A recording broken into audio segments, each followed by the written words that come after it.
SC समाज का प्रधानमंत्री कोई भी हो, एसटी समाज का प्रधानमंत्री कोई भी हो, बहन कुमारी मायावती जी अगर प्रधानमंत्री कैंडिडेट के रूप में आती हैं, मेरा सपोर्ट। समाज ने बाबू जगजीवन राम के लड़के के नंगी तस्वीरों को वायरल करके यानी दिखा करके उनको प्रधानमंत्री बनने से रोका गया। क्या लगता है कि वो समाज आपको दलित समाज का प्रधानमंत्री किसी व्यक्ति को बनने देगा? अतीत में ये लोग हम लोगों के साथ ऐसा नहीं किए होते। क्या राहुल गांधी मेरे खेत जोते हैं? नहीं जोते हैं, लेकिन ये गलती उन लोगों ने किया है, इसीलिए मैं आज कह रहा हूँ। अगर ये गलती मेरे अतीत में मेरे पूर्वजों के साथ वो लोग नहीं किए होते तो आज हम भी गौरव से कहते कि नहीं, इंडिया का प्रधानमंत्री राहुल गांधी होना चाहिए। एसी में बैठा हुआ आदमी उस चीज़ को कभी महसूस नहीं कर सकता है। ये बात बाबू जगदेव प्रसाद कुशवाहा शोषित समाज के लोगों को बताते थे। इसलिए अगर किसान प्रधानमंत्री बनेगा, किसान का बेटा जो फौड़ा चलाया हो, जो धान सोहा हो, वो प्रधानमंत्री बनेगा, वो उस दर्द को ध्यान में रखते हुए इस देश के किसानों के लिए कानून बनाया। नीतीश कुमार भी जानते हैं, लालू प्रसाद यादव भी जानते हैं। लालू प्रसाद यादव के संदर्भ में ही वो बिल आया था जिसको राहुल गांधी ने फाड़ दिया था। क्या लालू प्रसाद भूल गए? देश में इंडिया वर्सेज एनडीए का माहौल बना दिया गया है। एक तरफ जो है पीएम का कैंडिडेट एनडीए में है, नरेंद्र मोदी जी अभी भी प्रधानमंत्री हैं।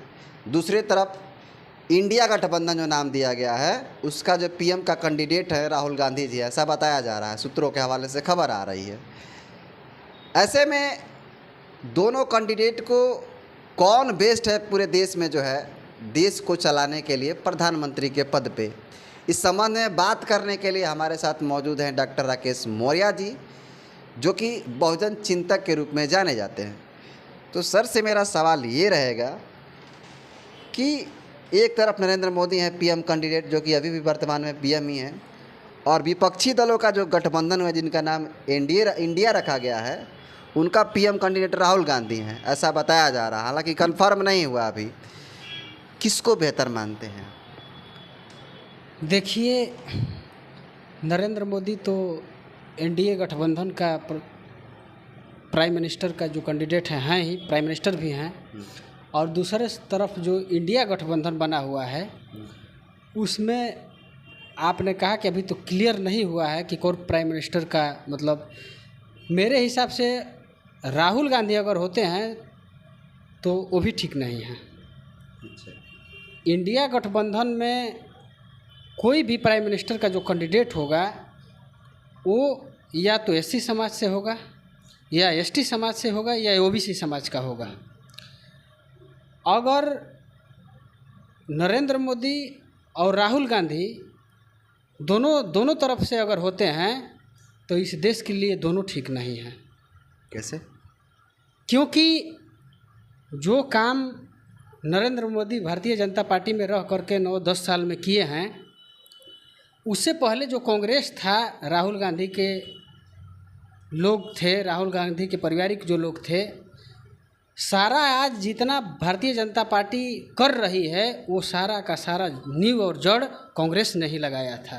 तो इस देश के लोग जो हैं, इस देश में रहने वाले 70, 75, 77 साल में ये बात इस देश के लोगों को पता हो गया है कि दोनों का जो कैरेक्टर रहा है बहुजन समाज के लिए, अर्थात यहाँ के रहने वाले बहुत ज़्यादा लोगों के संख्या के बारे में, हित के सुख के चैन के बारे में दोनों ने हल नहीं किया।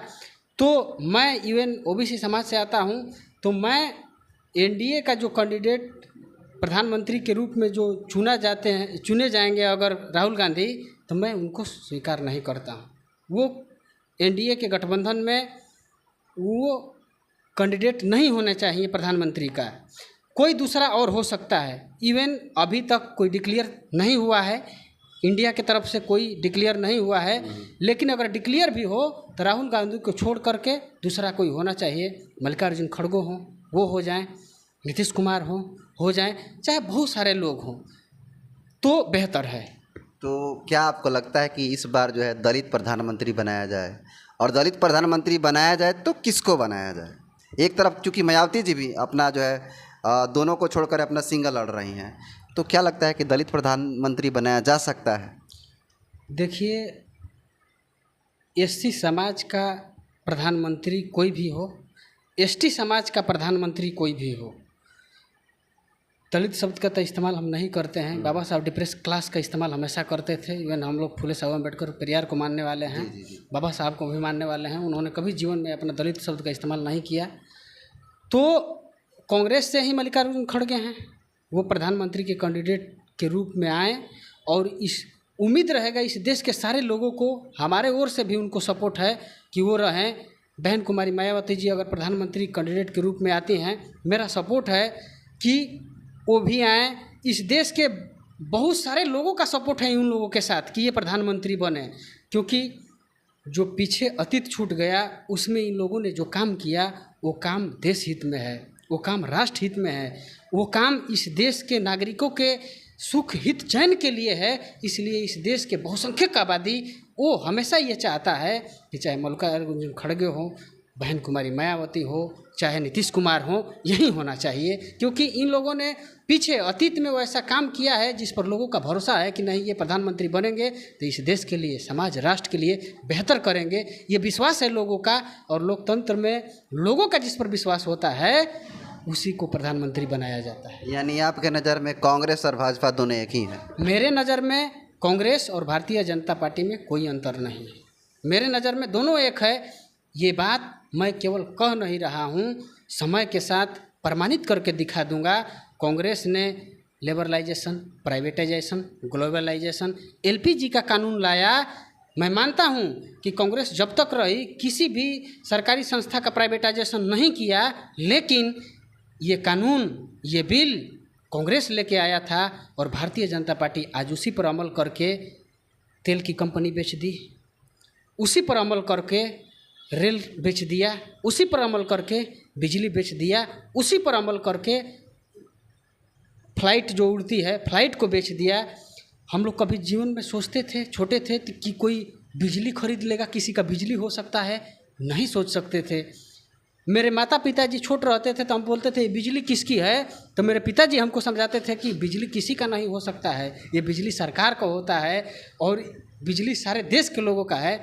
लेकिन नरेंद्र मोदी की सरकार ने आज दिखा दिया कि बिजली भी किसी का हो सकता है। जिस समाज ने बाबू जगजीवन राम के लड़के के नंगी तस्वीरों को वायरल करके, यानी दिखा करके उनको प्रधानमंत्री बनने से रोका गया, क्या लगता है कि वो समाज आपको दलित समाज का प्रधानमंत्री किसी व्यक्ति को बनने देगा?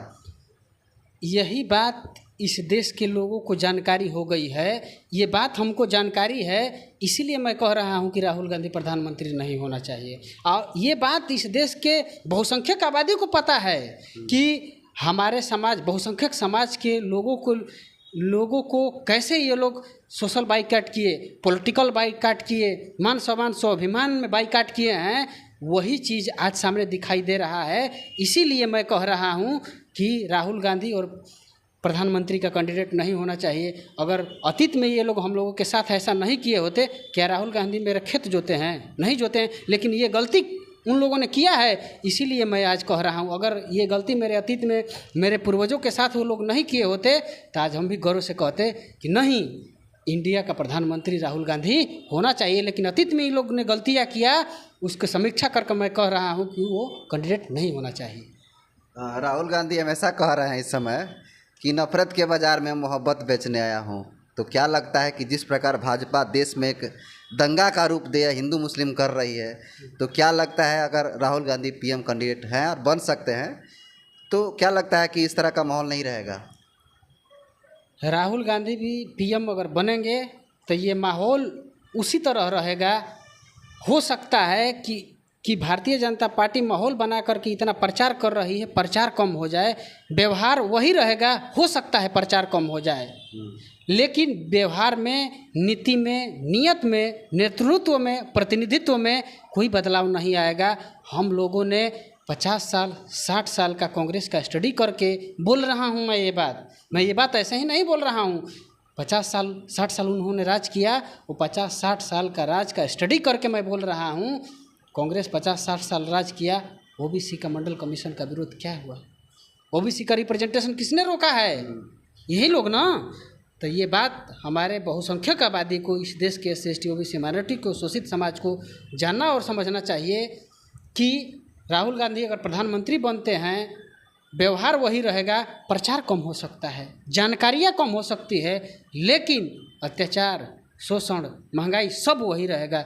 लेकिन इस देश का बहुसंख्यक आबादी का अगर कोई प्रधानमंत्री बनता है, बाबू जगदेव प्रसाद कुशवाहा एक बात कहते थे, देखिए मैं बता रहा हूँ, वो कहते थे कि जिस समाज के लोग निरादर और दरिद्रता के चोट से चोटहिल नहीं हुए हैं, उस समाज के लोग निरादर और दरिद्रता के खिलाफ मुकम्मल लड़ाई कभी नहीं लड़ सकते। ये बाबू जगदेव प्रसाद कहते थे, वो सही कहते थे। मैं किसान हूँ, मैंने फरसा चलाया, मैंने धान में सर नवाया, धान हमारे आँख में गड़ा, गर्मी गिरा, पसीना गिरा, ऊपर से सूर्य का रोशनी लगा, गर्मी में मैं लथपथ था, उसका दुख और दर्द केवल मैं जानता हूँ। एक एसी में बैठा हुआ आदमी उस चीज़ को कभी महसूस नहीं कर सकता है। ये बात बाबू जगदेव प्रसाद कुशवाहा शोषित समाज के लोगों को बताते थे। इसलिए अगर किसान प्रधानमंत्री बनेगा, किसान का बेटा जो फौड़ा चलाया हो, जो धान सोहा हो, वो प्रधानमंत्री बनेगा, वो उस दर्द को ध्यान में रखते हुए इस देश के किसानों के लिए कानून बनाएगा। लालू प्रसाद यादव को सामाजिक न्याय का देवता माना जाता है और दलितों का मसीहा भी कुछ लोग कहते हैं। कुछ लोग कहते हैं कि खाट में बनने का अधिकार लालू यादव ने दिया है। तो क्या लालू यादव जो 85% को लेकर चलते हैं, नीतीश जी लेकर चलते हैं, क्या इन लोगों को ये पता नहीं है कि कांग्रेस भी जो है बीजेपी की तरह साइलेंट किलर है? लालू प्रसाद यादव और नीतीश कुमार को भी इस बात का पता है, जानते हैं, लेकिन पॉलिटिकल में, राजनीति में जोड़कर मिलाकर आगे बढ़ने का रास्ता होता है, सीढ़ी बनता है। ये सब जानते हैं, नीतीश कुमार भी जानते हैं, लालू प्रसाद यादव भी जानते हैं। लालू प्रसाद यादव के संदर्भ में ही वो बिल आया था जिसको राहुल गांधी ने फाड़ दिया था। क्या लालू प्रसाद भूल गए?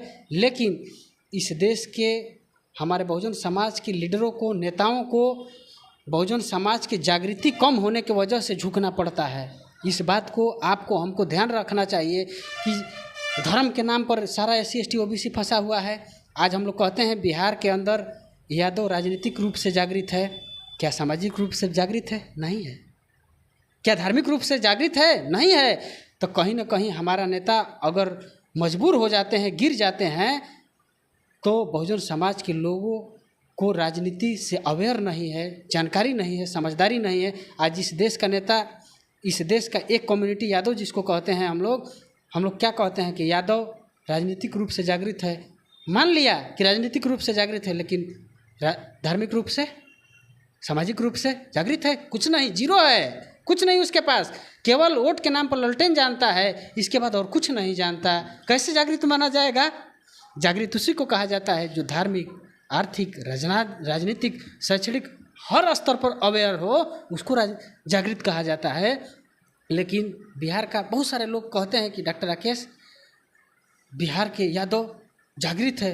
अरे जागृति का सिद्धांत 4-5 चीज से बनता है। जागृति का सिद्धांत केवल लालटेन के वोट देने से नहीं बनता है। यादव लालटेन को वोट देता है, ब्राह्मणों का व्यवस्था को दृढ़ करता है, जय श्री राम कहता है। कहाँ जागृत है? नहीं है, जीरो है, कुछ नहीं उसके पास। तो ये डॉक्टर राकेश मौर्य जी थे जिन्होंने इंडिया और NDA में फ़र्क समझाया और कैसे बताया कि PM कैंडिडेट जो है राहुल गांधी भी नहीं है, क्योंकि उस लायक नहीं है, और नरेंद्र मोदी तो बिल्कुल ही नहीं है। तो इनके प्रतिक्रिया को कैसे देखते हैं, कमेंट कर दीजिए।